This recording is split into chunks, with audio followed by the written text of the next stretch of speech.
Là, l'objectif, c'est de vous présenter un petit peu la réforme de la facture électronique. Donc, ce webinaire sera animé par Charles Kenny, qui est expert comptable associé sur le Sud Gironde, Stéphane Papé, expert comptable associé sur Jonzac, et moi-même, chef de projet sur Acropole Expert, la filiale informatique de Fimeco. Bonsoir à tous. On va commencer par faire un focus sur le calendrier de la facture électronique. Alors, où en est-on aujourd'hui? Aujourd'hui, donc les plateformes agréées sont quasiment toutes immatriculées.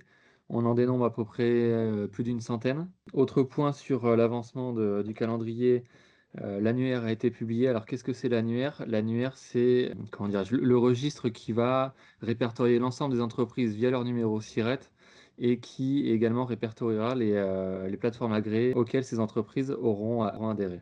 La prochaine échéance, donc c'est le premier trimestre 2026, trimestre pendant lequel, l'ensemble des entreprises enfin l'ensemble des plateformes, pardon, vont tester les flux.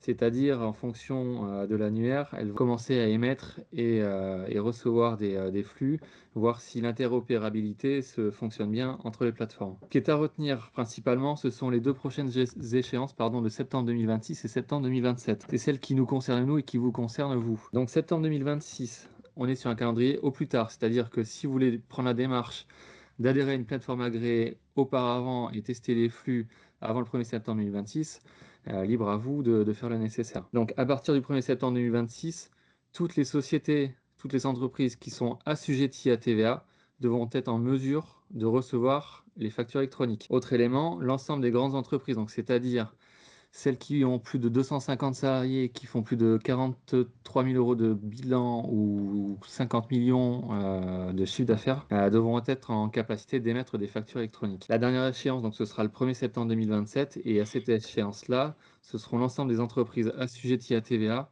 qui devront être en capacité d'émettre les factures électroniques. Alors, les objectifs de cette réforme, principalement pour l'État, de lutter contre la fraude à la TVA, puisque via les flux qui transiteront entre les plateformes agréées, l'État aura également ces flux qui seront déversés sur leur plateforme, pardon, via l'annuaire. Donc là, je passe directement au point 3, de simplifier les déclarations fiscales. Effectivement, l'État ayant l'intégralité des flux sauront quelles sont les factures émises, reçues et réglées. L'État sera en capacité de pré-remplir les déclarations de TVA. Le deuxième objectif de cette réforme, c'est la réduction des coûts. L'administration établit qu'aujourd'hui, sur un envoi papier d'une facture, le coût global à la facture est d'environ 10 € et ils escomptent, avec la facturation électronique, faire baisser ce coût à environ 1 €. Le quatrième objectif de cette réforme, c'est l'amélioration de la compétitivité des entreprises, la réduction des délais de paiement et le suivi des paiements. Vous le verrez sur la présentation que vous fera Christophe de la plateforme agréée. L'ensemble des factures qui seront émises auront un cycle de vie, c'est-à-dire à partir du moment où on les déposera sur une plateforme, on saura si, enfin à partir de quel moment elles sont déposées, si elles sont acceptées ou rejetées par le client, si elles sont payées ou non par le client. Le cinquième objectif de cette réforme, c'est la modernisation des processus de facturation. Aujourd'hui, on rencontre encore, quelques clients, mais je dirais même de nombreux clients qui émettent leurs factures soit sur des facturiers papier, soit via Excel, soit via Word. Avec la facture électronique, on est d'accord là-dessus, ce mode de facturation deviendra complètement obsolète et interdit. Le dernier point, c'est la meilleure gestion des flux financiers. Via les flux qui seront reçus de part et d'autre, que ce soit les clients ou les fournisseurs, l'État aura un visu sur, les flux financiers à l'instant T et donc saura où en est, l'économie, nationale. Concrètement, ça va se présenter? Donc il y a 3 formats qui ont été retenus par, les différentes instances et la DGFiP pour cette réforme-là. Format FactureX, qui est un format franco-allemand, le format UBL et le format EDI.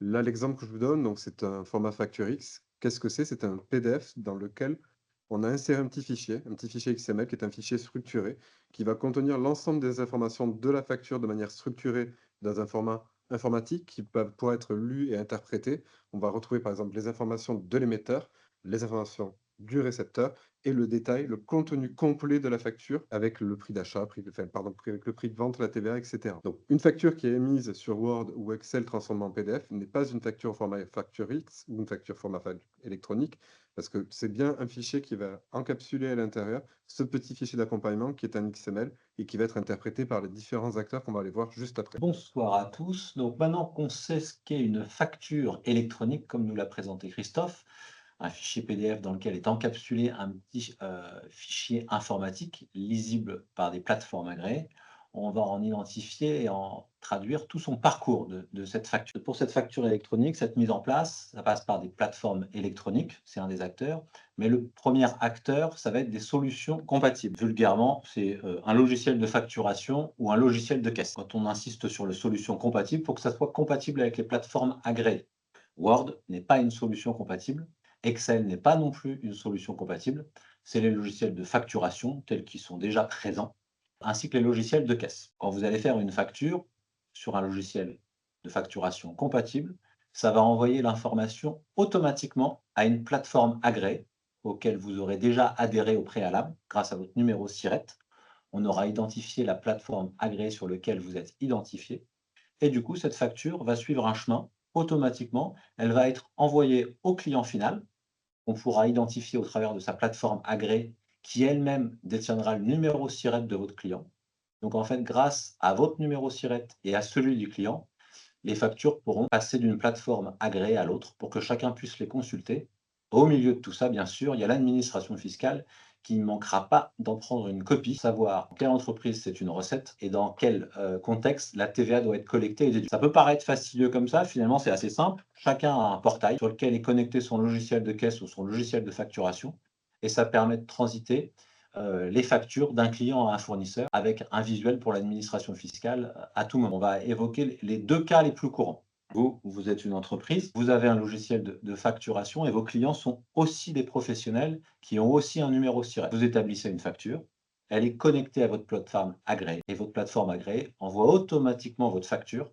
Il n'y aura plus besoin de l'envoyer ni par mail ni par voie postale. Elle sera envoyée automatiquement à votre client sur sa plateforme agréée à lui.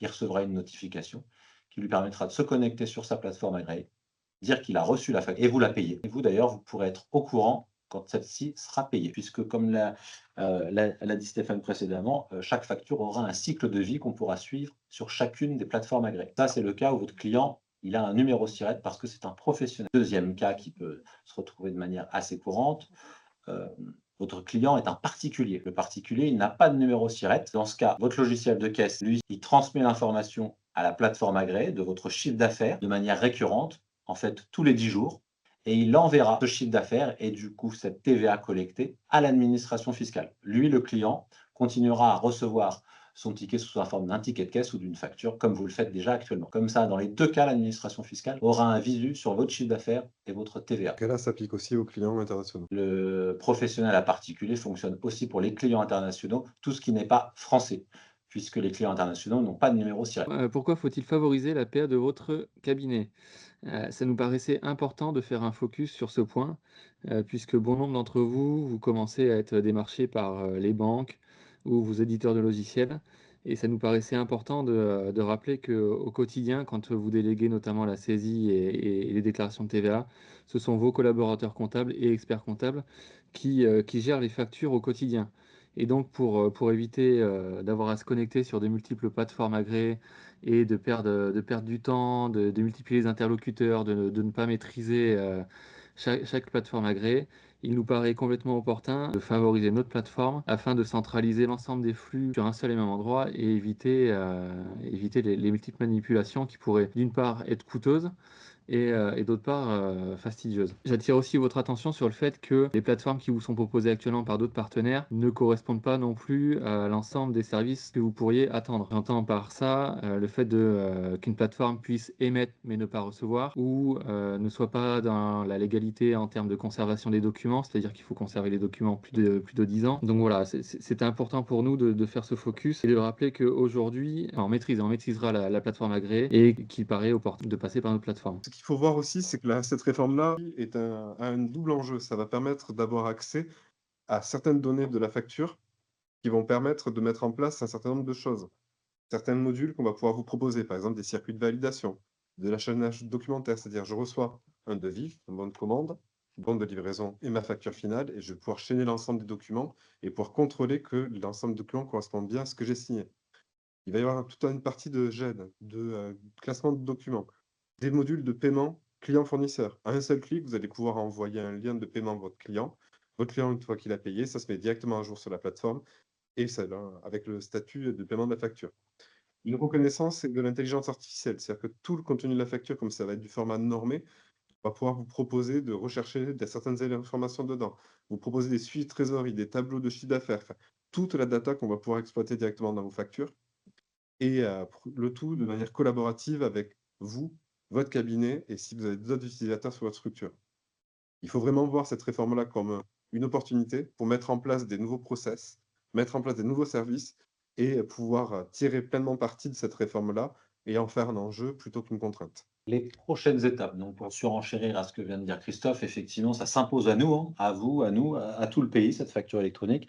Alors pour faire un petit comparatif avec l'Union européenne, il faut savoir qu'en Italie, ça existe depuis 2014, la facture électronique. Ils l'ont mis en place il y a plus de 10 ans, ils en sont pleinement satisfaits. On peut être un peu attentif de la nouveauté. Il faut voir cette plateforme qui du coup va remplacer, peut-être que vous l'avez vous, très certainement My Company File, où ce sera un portail beaucoup plus collaboratif et complet, puisqu'on pourra aller rechercher davantage d'informations. On pourra suivre le cycle de vie d'une facture pour savoir si elle est payée, en attente de paiement. Ça veut dire qu'une facture, c'est quand même assez agréable. On saura si elle est payée automatiquement, de par son cycle de vie ou de sa couleur verte ou rouge sur ce portail. Donc c'est quand même un gain de temps pour vous en termes d'administratif, de gestion, dans le suivi de vos activités. Donc les prochaines étapes, c'est que c'est des logiciels, qui sont en cours de développement pour être prêts pour septembre 2026. Nous, on travaille déjà actuellement et assidûment, avec, un éditeur pour ça. C'est pour ça qu'on vous a renvoyé et qu'on est en train de vous envoyer des mandats pour nous autoriser, à vous représenter et au travers de cette plateforme. Pourquoi nous, c'est un avantage, c'est qu'on maîtrisera parfaitement cette plateforme puisqu'on en aura une, en interne. Ça vous permettra, vous, si demain vous avez des questions en termes de SAV, on pourra être très réactif puisqu'on maîtrisera parfaitement cette plateforme. Alors il y a une centaine de plateformes qui sont disponibles. Si chacun choisit des plateformes différentes, effectivement, ça nécessitera de se connecter avec des identifiants. Donc on risque de perdre un peu d'informations et de rapidité, de réactivité dans nos échanges, avec chacun de nos clients. Donc c'est vraiment pour ça qu'on essaye d'avoir une action de promotion pour avoir une seule plateforme agréée pour l'ensemble de Fimeco et l'ensemble de nos clients. Comme ça, on travaille sur le même outil, on peut avancer plus rapidement, le développer plus rapidement, en tout cas vous accompagner de manière plus réactive, avec cet, outil. C'est pour ça qu'on vous adresse ces mandats, pour avoir le droit de vous représenter avec un autre acteur non pas pertinent. C'est que plus vous êtes nombreux, plus on est nombreux à aller voir, cet éditeur de logiciels, et bah, plus facile, ce sera de négocier, les opportunités, en termes de tarification, de disponibilité, de gestion, de fluidité, de l'outil. Plus nombreux on est, plus c'est facile de négocier. Donc, c'est pour ça qu'on essaye de soutenir. Alors moi, je remercie, grandement déjà une grande partie des clients qui nous ont fait un retour positif en signant ce mandat. Ça nous rend plus forts et auprès de ces éditeurs, avec lesquels on est en train de développer le produit. Voilà, et ça vous permet aussi, voilà, en plus de cette étape-là de nous soutenir dans cette plateforme, vous pourrez, tous avoir la même. C'est aussi vous, de votre côté, vérifier qu'effectivement vous avez des outils, des logiciels de facturation, des logiciels de caisse qui soient compatibles et conformes. Puisque jusqu'à présent, on pouvait un peu se balader avec la frontière de ce qu'on fait encore papier, ce qu'on fait avec un logiciel. Demain, ce n'est plus possible, on n'a pas le choix, c'est pas nous qui vous l'imposons, c'est l'administration fiscale qui nous l'impose à tous.